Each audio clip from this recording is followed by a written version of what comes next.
Okay, so I'm going to give it like a few seconds for silence and then we'll go.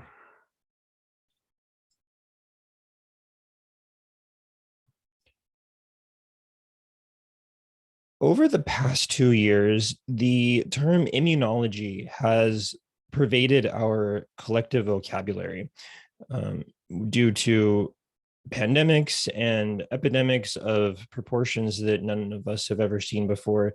We are all considering ways in more depth than we ever have probably before, how we get sick and stay healthy. The topic of immunology is very fascinating and affects individuals and families alike.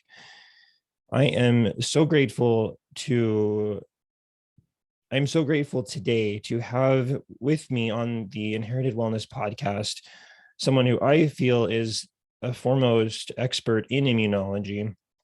She is a professor of immunology at the National University of Natural Medicine and director of communication innovation at Thana. I am so grateful to have Dr. Heather Zwickey. Heather, thank you for joining me today. Thanks for welcoming me on your podcast. Certainly. First and foremost, I'd love to hear a little bit about your journey, but specifically what led you to study and research immunology? Sure. I grew up in southern Minnesota, and at Gustavus Adolphus College every year they have something called the Nobel Speaker Series. And when I was a junior in high school, the Nobel conference that year was focused on vaccines, and Dr. Jonas Salk spoke, as did Dr. Pippa Merrick, who wound up being a professor at the place where I did my graduate work. But that was my first introduction to immunology. And I knew as I went through college then that immunology was something I was super interested in. You have to remember that at the time, the HIV epidemic was what the country was dealing with. And we didn't know why someone would get a virus that then caused them to get cancer. And I was really interested in that link.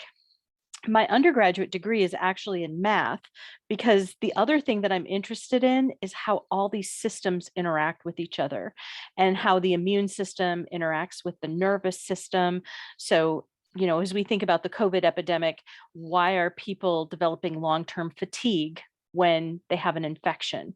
How do those things interact with each other? And how does that interact with our hormones and our gut and all of these different things? So when I applied to graduate school, I actually applied to graduate programs in immunology, neurology, and endocrinology. But I fell in love with the faculty at the University of Colorado immunology program. And so ultimately I decided on immunology because of who I got to work with, the quality of the faculty, the number of different topics that they were discovering things in. That's how I chose immunology. Fascinating. There's definitely a history to that, and disease and illness have not, I think, never been part of our collective human experience. Can you share a little bit about what immunology is? Sure. I think initially the study of the immune system was the study of infectious disease. We knew that people got sick, and we knew there was this system in the body that was keeping them well and helping fight off things like bacteria, viruses, parasites. But we didn't actually discover the very first part of the immune system until the 1970s. Now, think about that. That's really late when you consider anatomy and physiology all was happening in the 1800s. It took all the way to 1970 for us to figure out that the immune system existed. And that's because the vast majority of the immune system circulates. It's constantly scanning the body, looking for things that you might have picked up that doesn't belong in you. And it took a long time to discover a circulating organ system. So that's where the immune system comes from. We now know that the immune system doesn't just work on infectious disease, it also keeps us from getting cancer, or maybe more accurately, when we get cancer, it's our immune system that gets it under control and kills it. Um, it also is responsible for causing autoimmune disease when it gets out of balance and allergies. And so there's a lot of daily things like allergies that our immune system is doing. It responds to everything we put in our mouth. So every time we eat, our immune system is getting activated. So it turns out our immune system is a highly active system that we're still uncovering with respect to all the various things that it does. Definitely. You mentioned that it's a circulating system. And you've alluded to different organs within the body. If someone was to think about the immune system and wanted to like pin it to a few organs that they're aware of, which are the key? What are the key players in the immune system that maybe don't move around as much? Yeah, I mean, it's usually a surprise to people to find out that the vast majority of their immune system is in their gut. The second biggest part of their immune system is in their skin. And then we go to things like lymph nodes. And a lot of people hear the word lymph nodes, but they don't actually know where they are. But there's a bunch of lymph nodes under your chin. Your tonsils are lymph nodes. You have lymph nodes that go down your spine and out your arms and down your legs. So those are the three big ones. Probably what most people think of is spleen, Hmm. because the spleen is a big sack of cells. But it turns out that it's not the biggest content when it comes to your immune system. The cells in the spleen are, um, while they are cells of the immune system, there's a lot more red blood cells in there as well. Definitely. I think one thing that's similar between their gut and our skin is that it's a barrier between us and the outside world.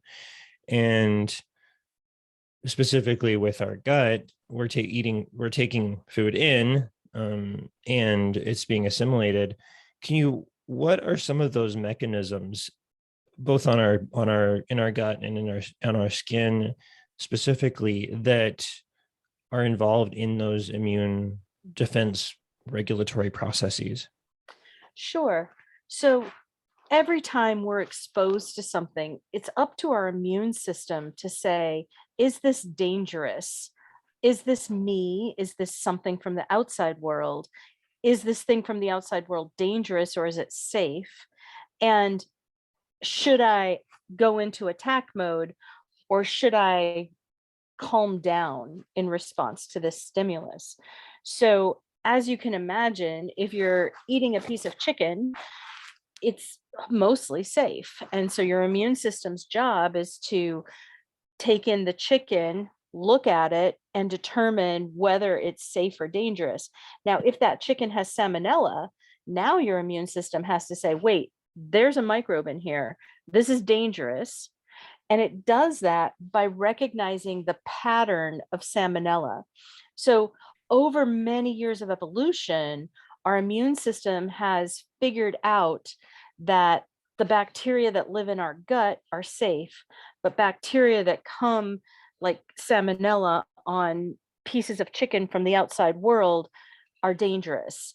And it has to discriminate between those two things. So it's a constant surveillance system. If you think about like home invasion, you have to be able to say, "Oh, those are my neighbors. Those people are safe," but those people are criminals and they're coming to rob me. And that's what your immune system is constantly doing. It's like the ever I think of the novel 1984, where it talks about Big Brother is always watching, and our immune system, it sounds like, is always watching. That's right. And there's another very important thing that our immune system is doing. After the invader has come in and the immune system has killed the invader, it has to do cleanup. It has to say, okay, what got destroyed in the process? I need to clean this stuff up, and I need to bring things back to normal and back to a level of calm.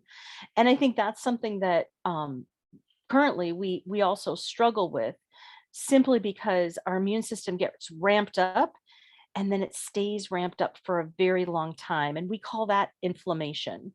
When our immune system is on heightened alert for way too long, then we develop inflammation. And that often comes with things like pain and swelling and redness.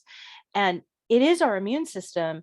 It's just that our immune system is a little confused about whether or not it needs to stay on active surveillance or whether it can calm down again. Certainly. When there there are some conditions you alluded to autoimmune conditions that are experienced, and there's a lot of different forms of how that of autoimmune conditions. How are those related or different from immune responses to, say, bacteria or viruses? That's a great question. As it turns out, the immune response in an autoimmune disease is very similar to the immune response to a bacteria or virus. The difference is what the immune system is attacking. Mhm. So, when the immune system encounters a bacteria or virus, it goes through a whole series of steps to determine that that's dangerous, and then it mounts the entire response. When you have an autoimmune disease, the immune system goes through that same series of steps, but instead of seeing your own tissue as self and safe, it sees your tissue as dangerous. And so it goes through those steps. It determines that your pancreas, in the case of diabetes, is dangerous, and it attacks the pancreas. Now, usually, when you have an infection, the immune system is active until that infection is cleared, and then it stops. But in the case of an autoimmune disease, you're going to attack the organ until that organ is cleared, until your organ is gone. And once that pancreas is gone, then your immune system will stop. The problem is you no longer have a pancreas. Mhm. So the reactions are the same. It's just the target that's different. And is there any way of reversing or changing the course of an autoimmune disease from an immunological standpoint? That depends on who you talk to.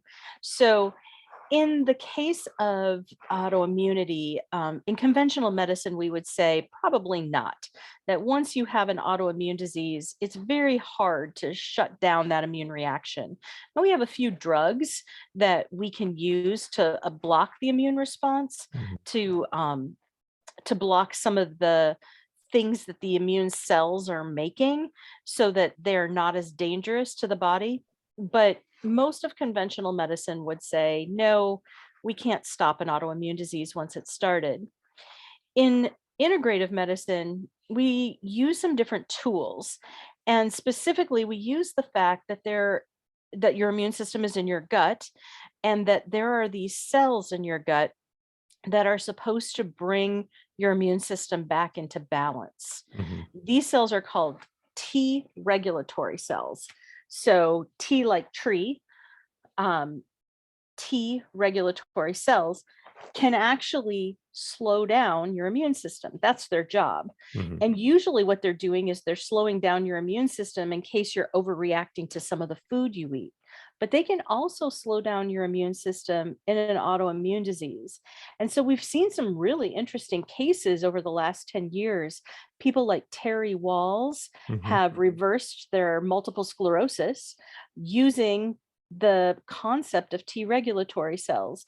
If you get those cells really active and you feed your body right so that those cells are as active as they can be, you could reverse autoimmune disease. So I don't want people with autoimmune disease to feel helpless because it turns out with nutrition, and I know, you know, a lot of people are skeptical that food can do that much, but we have to remember that food is really the fuel for our body. And if we put in the right fuel, we use the high octane gas, we may actually be able to shift autoimmune disease. The Greek philosopher Hippocrates said, "Let food be thy medicine, and medicine be thy food." something to that effect. And it seems to be so true in this case, where we can really affect our immune system by what we eat.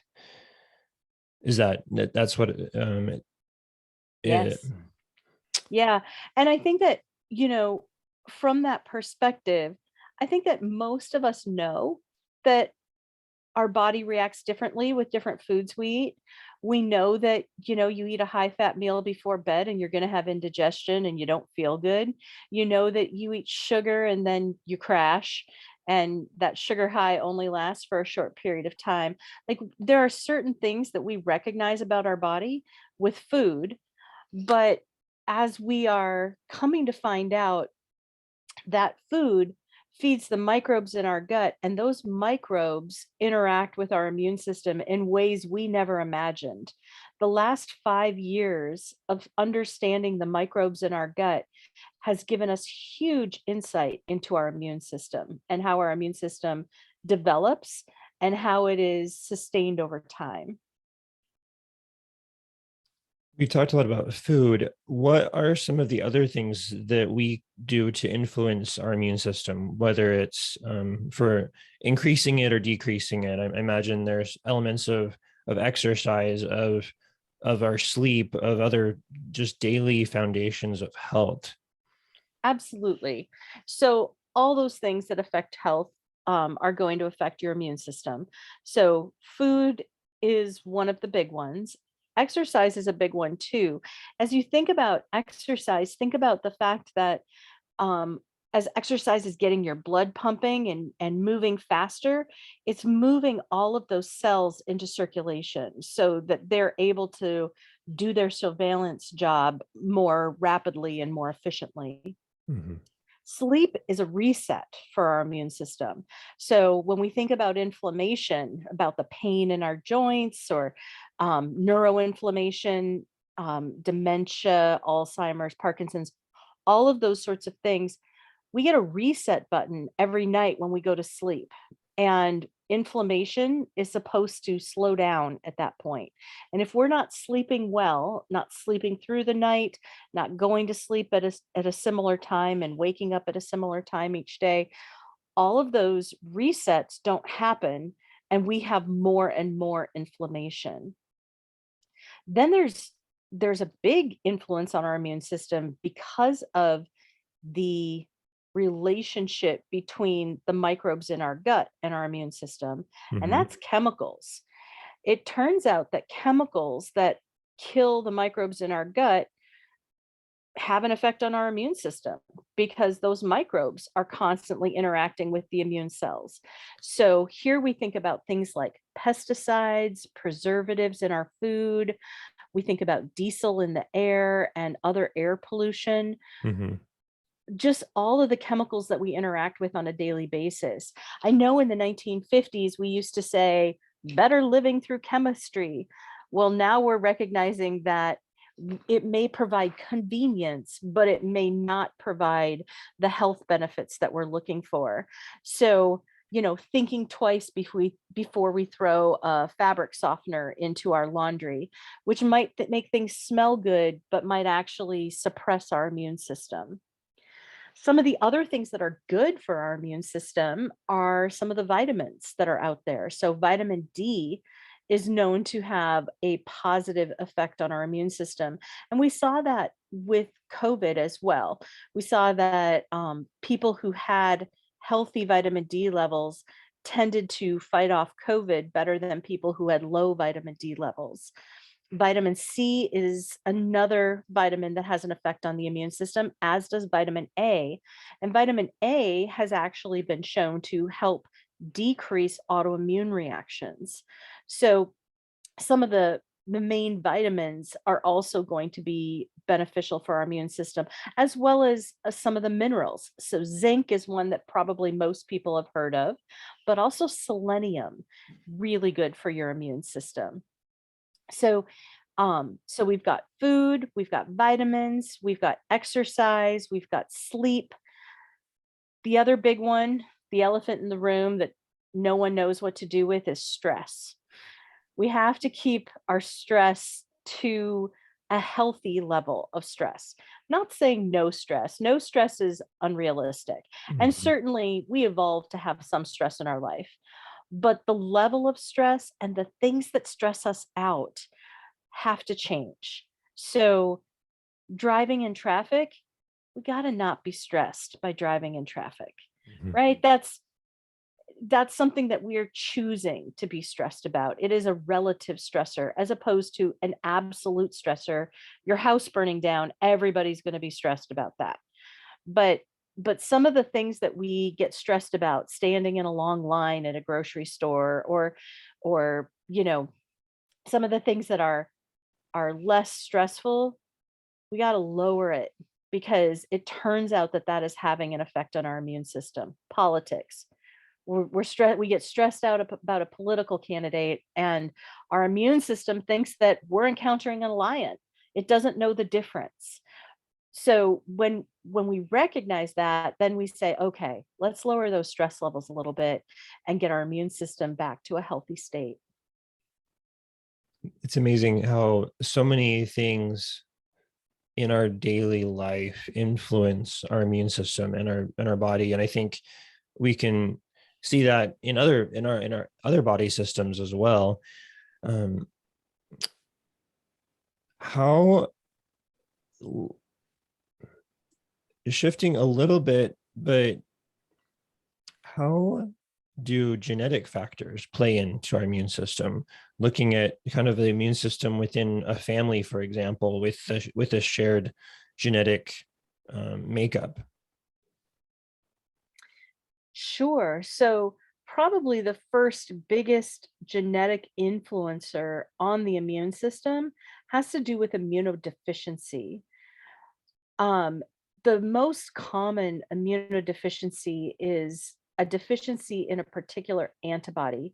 And I'm saying that word thinking that most people have heard the word antibody over the last couple of years, Hmm. but an antibody is one of the defenders that an immune system uses. And it turns out that there is a genetic mutation that causes people to make lower numbers of antibodies than other people. And it is what we call a primary immunodeficiency. There are other immunodeficiencies that we actually discovered during COVID. There are some people who don't make the proteins that allow our immune system to discriminate between danger and safe. And those people got very sick, and many of them died during COVID. Um, there's another protein that our immune system uses on a regular basis that allows the immune system to determine what's me versus what's you. Hmm. And that protein turns out to be highly involved in autoimmunity. So when we see autoimmune diseases run in families, it turns out that is the main protein that determines whether or not you're going to have an autoimmune disease and what autoimmune disease it's going to be. So there are some genetics that are highly conserved that allow us to see, we call it vertical transmission, Hmm. because if you look at a family tree, it goes down the family tree, versus there's something called horizontal transmission, which would go across the branches of the family tree. What we see with immunology is we see that a lot of the genes that are involved in the immune system are vertically transmitted. In other words, they go from mother to child. And then when that child becomes a mother, mother to child, and mother and father to child. I think one of the when we think about when I think about vertical transmission, I think about the birth experience itself. And you talked about the microbiome and the gut and the bacteria inside of us and around us on our skin. How does the birth experience influence someone's immune system, kind of from the microbiome lens, whether someone's born vaginally versus through a C-section, for example? What are the differences and how does that manifest? Yeah, so I want to clarify the word microbiome first, because I want to make sure that your listeners know what it is. Hmm. Um, when we talk about the microbes in the gut, there's bacteria, there's viruses, there's parasites, there's yeast. And when we put all of those together in the ecosystem that is the gut, it is called a microbiome. Micro meaning small, bio meaning alive. Hmm. And so all these small alive organisms are transferred from mama to baby during the birth process. When a baby is born vaginally, it sucks in those microbes from mama as it is being born, as it's going through the birth canal. When a baby's being born through C-section, instead of being exposed to mama's vagina, the baby is exposed to mama's skin. And so these skin microbes populate the baby's gut instead of the appropriate microbes. And it can take anywhere between 9 months and 3 years for that child to actually have normal gut microbes in their gut. So right around 3 years, it looks like it starts to normalize. But because they have so many skin microbes in their gut, those babies tend to be much more at risk for things like allergies and hypersensitivities. And some of those people who are born C-section never normalize. They never get the right mixture of microbes. Now, because those microbes are constantly interacting with your immune system, that's why we're going to see more disease associated with people who are born C-section. We're going Hmm. to see that they are at higher risk for allergies, they're at higher risk for autoimmunity, higher risk for cancer, pretty much all of the diseases that the immune system mediates and plays a role in, either protective or causative. They're higher in people who are born C-section. But it's not just the birth process, it's then what happens immediately after birth, and that's feeding.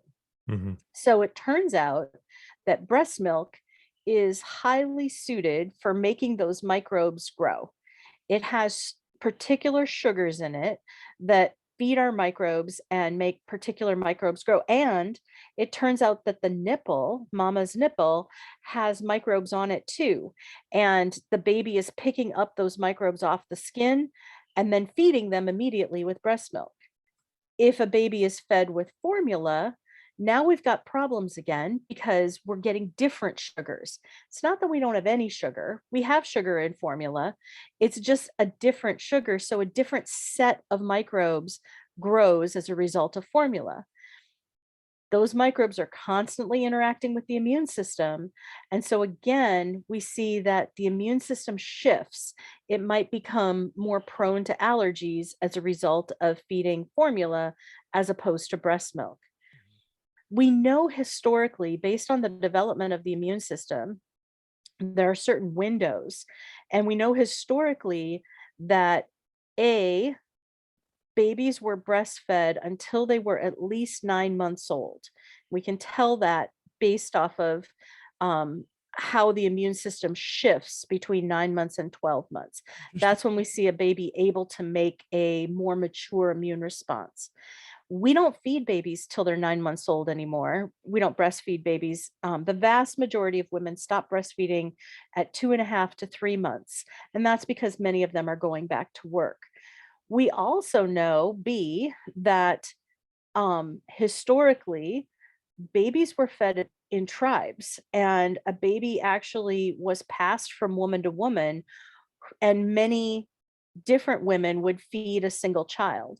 And that provided a diversity of microbes that we don't see today as we have moved to a single mother child pairing for breastfeeding. So there's a lot of interesting things that used to happen that ultimately influence the health of the microbiome, which then influences the health of the immune system. It's That was a long fascinating. answer. Sorry No, about no, that. it's all good. Thank you.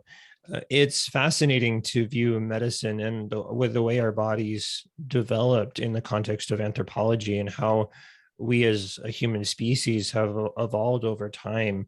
And especially even within the past few decades or even hundreds of years. When some of our listeners may hear about microbiome and deficiencies in microbes, they might think about probiotics. And can probiotics fix problems with the imbalances of microbes in the gut? Historically being like 20 years ago, we thought that we could fix our microbiome with probiotics. We now know that that's not true. It turns out that probiotics will show up the day that you eat them and then you poop them out. Mhm. And the longest time that we have seen a probiotic stay in a human is 13 days. So probiotics are temporary. And that means that while it might feel like you're replacing some sort of missing microbe, it's a temporary fix. You have to continue to take the probiotic every day in order to see the benefit. Really, if we want to replace some missing microbes, we have to change our diet. And it's prebiotics, which are the foods we eat that feed our microbiome. And that's how we're going to ultimately shift which microbes are in our gut. And when I say prebiotic, the other thing I want to talk about is fermented foods. Mhm. The fermented foods will have the fiber that our microbes need. In addition, they'll have some probiotics in there. And those probiotics are eating the fiber in the fermented food. I'm thinking things like sauerkraut, yogurt, cottage cheese, kefir, kombucha, those sorts of things. The probiotics in those foods eat the sugars and the fibers in those food, and they produce what we call a postbiotic. And those postbiotics actually help repair our gut microbiome. I have to ask, do you have a favorite fermented food? I do. I like kombucha. Um, that it's my favorite. I can't do sauerkraut. Cabbage just gives me terrible gas, so Mm. I'm not a sauerkraut person. Do you have a favorite fermented food? I'd probably default to yogurt myself, Oh, there you go. but it's fascinating. We've talked about lifestyle factors, genetic factors, microbiome factors. I'm curious about environmental factors very generally. Um, Historically, looking at this anthropological lens, so to speak, we didn't live in cities like we do now, or many of us live now. There was a more agrarian lifestyle and living on farms and such. How had how is our immune system different depending on where we live in the city versus like a farm, for example? I can imagine that there's many different influences, chemical exposures and things like that. It may be in a city, but it's not in a farm. But what else have we learned about that difference? So there's huge differences to your immune system depending on whether you live in a city or you live in a rural area. For one thing, we know that folks who live in cities tend to be too clean. They wash their hands all the time, the hand sanitizer is everywhere. And when you're so clean, you're not getting exposed to a lot of microbes. In contrast, if you think about living on a farm, which I do, you might have a garden. So you dig in the dirt and you get exposed to those dirt microbes. I have dirt under my fingernails right now. And that exposure to dirt and soil microbes turns out to be really good for helping your microbes and your microbiome. And then that's going to help your immune system. We also know that people who live in rural areas tend to have more pets. And interestingly, if you have more pets, especially furry pets, those pets tend to help you with your microbiome. Why? Well, pets groom themselves, and I think we've all seen a cat or a dog Mhm. grooming themselves, and then we pet their fur after they have just licked it, and we pick up those microbes from those animals. So having a fish, having a snake, not so helpful, but having a dog or a cat or a horse or a llama, very helpful. We also know that there are some chemical exposures that happen on farms that don't happen in the city. So, a lot of people who live on farms are going to be on well water. And if they have sprayed around your farm, If they've sprayed pesticides, it often gets into the groundwater and then goes into a well. So be careful about drinking well water if you live on a farm, because that is going to kill off the microbes in your gut and then kill your immune system. Um, we've now seen that happen. We've seen lawsuits happen with Parkinson's disease. There's a class action lawsuit with Alzheimer's based off of exposure to pesticides in well water. Um, Also, exposures to pesticides if you're a farmer. So I always promote going organic, because while there is less chemicals on organic farms, there still are chemicals. And we know that, things like tractors often use diesel, and you don't want to breathe in that diesel, wear a mask. So there are exposures that happen rurally, there are exposures that happen in the city. One of the worst things in the city is living close to a highway. If you live close to a highway, you're exposed to all the exhaust from the Mhm. highway, and that tends to be a big no-no from an environmental perspective. So staying as far away from a highway as you can. Within your homes, uh, as I said, we live out in the country, so we don't have carpet. We have dogs. Carpet just gets ruined by dogs, right? Mhm. And by the people who are going out to the field and then coming in and tromping mud all over the place. If you live in town, you might be more likely to have carpet, and carpet off gases. So carpet tends to be a thing that you want to rip out. And if you want to have some area rugs, that's cool. But carpet is not a good thing from an immune system perspective. I like to think of the microbiome as the canary in the coal mine, as the thing that's going to die first, which is telling you that your immune system is also going. So if you tend to have a lot of gut issues, if you get diarrhea or constipation or gas on a regular basis, that means your immune system isn't functioning normally either. Your gut is messed up, your immune system is messed up. And those two things should be equivalent in your head. So if you're exposing yourself to things that you are aware are giving you GI issues, then be concerned that your immune system is also not functioning at its top level.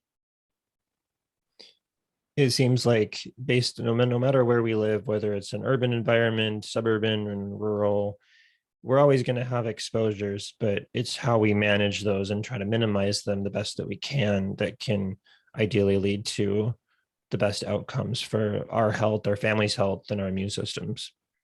That's absolutely right. Anywhere you live, you can be safe or unsafe.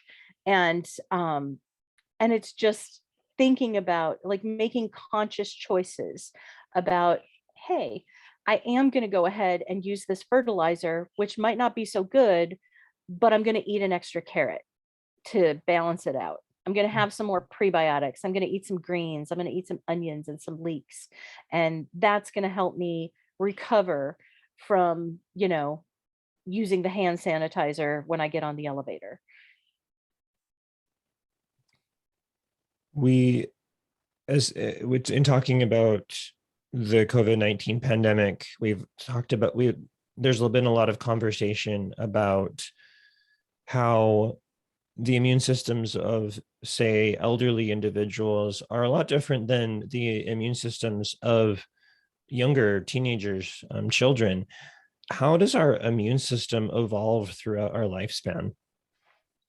Yeah, great question. So, as I mentioned earlier, our first, well, we actually start developing our immune system in utero, but our first big immune shift is going to happen with birth when we get populated by the microbiome.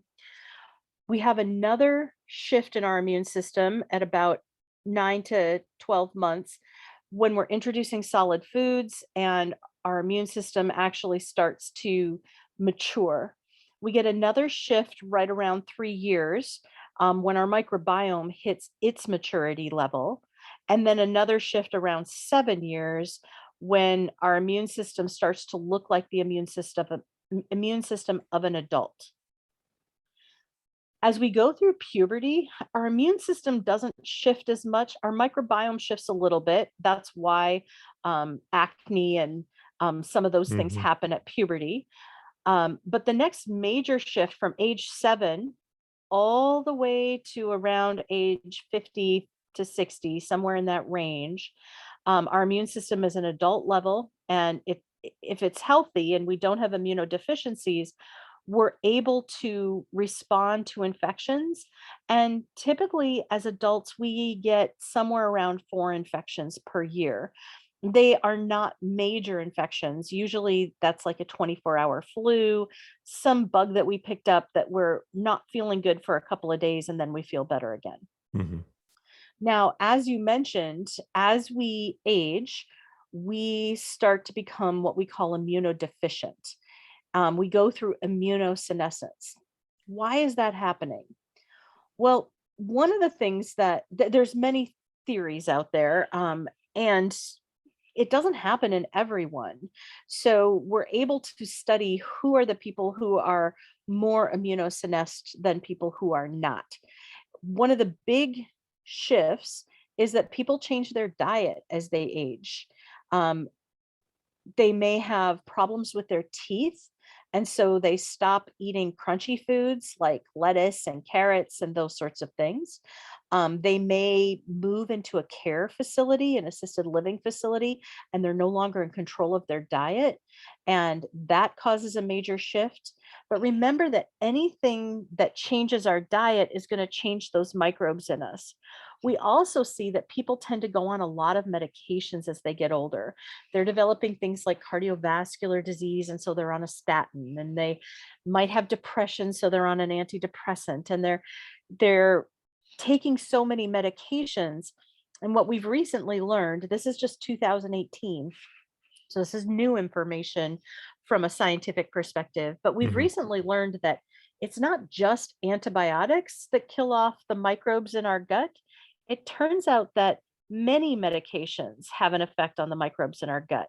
Most of them are negative, although some medications can cause certain microbes to grow. So I'm thinking specifically metformin, which is a drug given for type 2 diabetes, can often cause certain microbes to grow. But the vast majority of medications kill off microbes. And anytime we're killing off microbes, we're killing our immune system. So, all of these things, our change in our diet, our change in our living, oftentimes people as they age stop exercising. We change our exercise, our immune system is going to decrease, etc. What's interesting is that they've studied octogenarians who are athletes, who run or ski or have some sort of main physical activity. Those people tend to eat better, so they're training, so they have to eat good food, and they're getting a lot of exercise, and their immune systems are the immune system of a 40-year-old, Wow. not the immune system of an 80-year-old. So does our immune system have to decrease with age? It doesn't have to.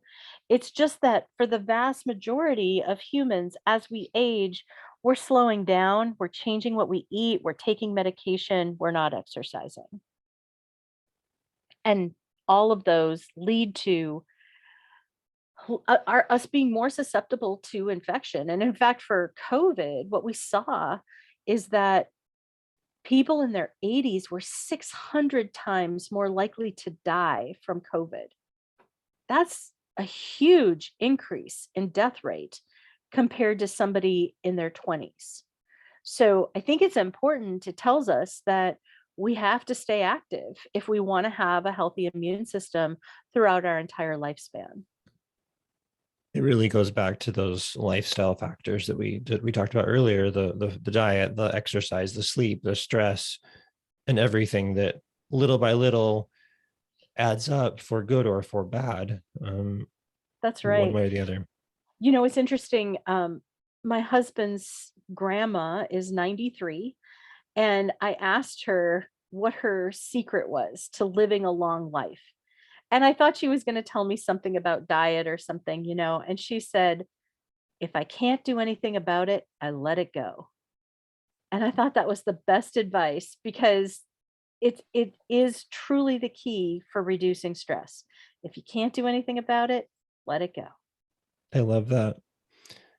Shortly after my wife and I were married, we lived in the basement of my wife's then 101-year-old great grandfather.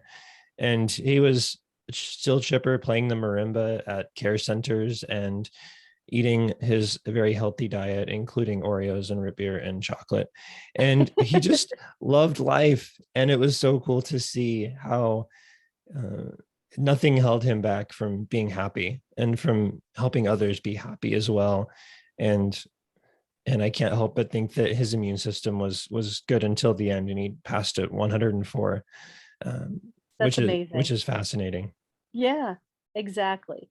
They did a study in Jamaica, and they were looking at all of the people who lived to over 100. And one of the things that they discovered in these folks who were centurions, I guess you call them, is that the vast majority of them grew up and lived most of their life without refrigeration. And Wow, so all of the food that they were eating was fresh. And every day they would walk to the market and they would buy their fresh food, and that is what they would cook. It provided them the exercise, it provided them the healthy food. And, you know, it also provided them social support because they would do it as a group. mhm, And together they would go, they'd visit as they were. And I want to just emphasize that social support piece too, because we have seen that social support increases a hormone that we have called oxytocin.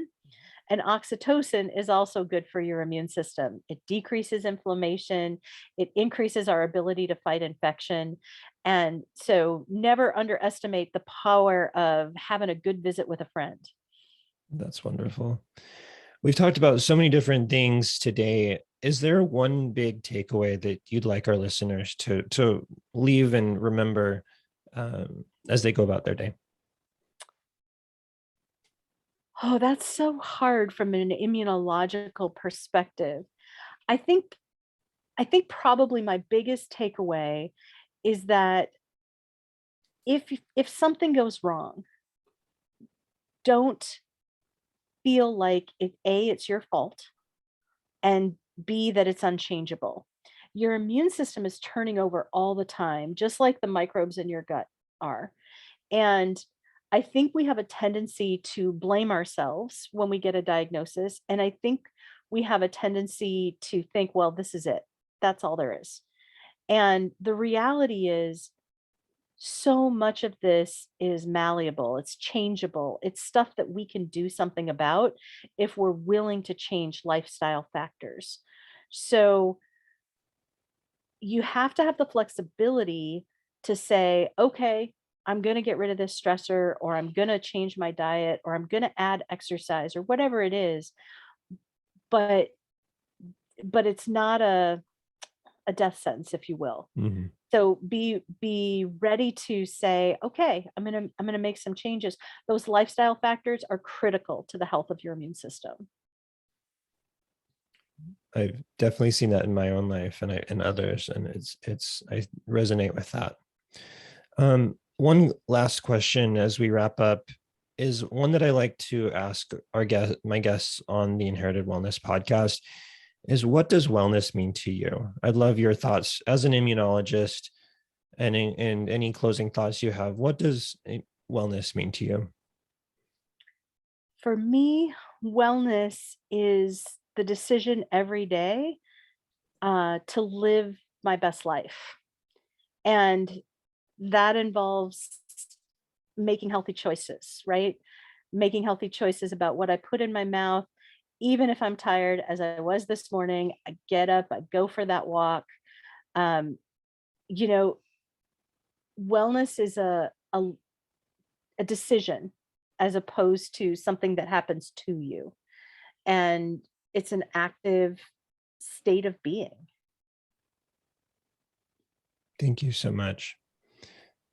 If someone wanted to get a hold of you or to connect with you further, what's the best way to do that? I have an Instagram account that is at Zwickey, Zwickey.